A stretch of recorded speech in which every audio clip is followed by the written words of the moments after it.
Mrs. Manning, where were you when the ship struck the iceberg?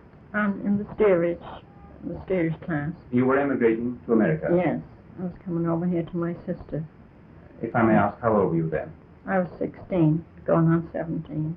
Be 17 in October. And when did you first realize how serious the trouble was? Oh, I didn't until I got to this country. I thought it was part of the trip, to tell you the truth. I didn't realize that there was any danger. You didn't realize there was any danger? No. I thought that was a pretty hard way to get here, but I didn't really think it was as bad as it was until after.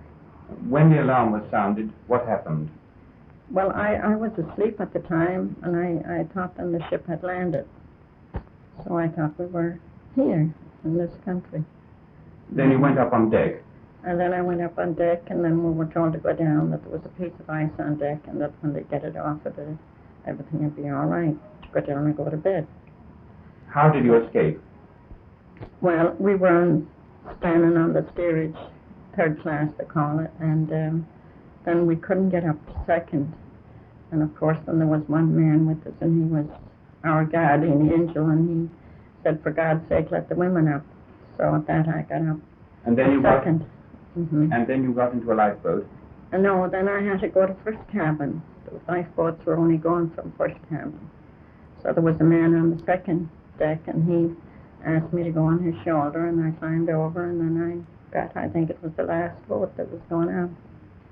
Did you take They didn't want to let me on because there was too many on the boat already. But you got into the boat? But I said to the man I'd like to go with my sister because there was a neighbor with me, and I thought he'd feel, because I didn't want to lose the crowd. I didn't really think it was any danger, but I thought I'd miss them in the dark. You know, it was very dark. Did you see the ship sink? Oh, yes. I was looking at it sinking when we were in the lifeboat, because we were in the lifeboat for 9 hours.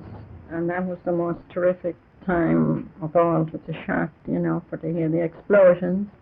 And when the boilers must have hit the water, I guess, then all the wreckage was falling on us, and we used to push it away, you know, from the boat so as we wouldn't sink, because we were really packed capacity in the boat, you know. Did you rescue anyone from the water? Oh, yes. We used to take dry ones from another boat, and they used to pick wet ones up then and put all the wet ones together in another boat so as that there wouldn't be.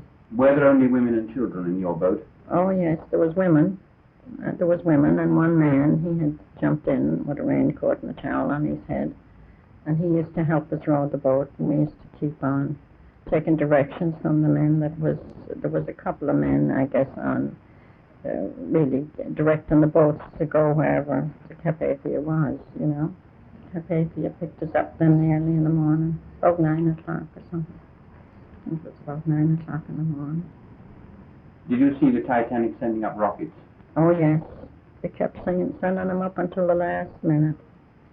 Kept going up all the time. And did you hear the music playing? Yes, yes. Do you remember what they played? Well, in our part they were singing Near My God to Thee, but upstairs they were playing different songs, you know, but I didn't hear them then because I was rushing to get after the crowd that was with me.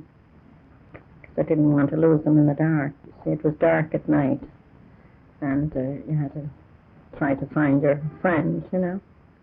And then when you were rescued in the Carpathia, you came on to America? Yes. And you've never been back to Ireland since? Never back since. You've never been to sea again? No, never.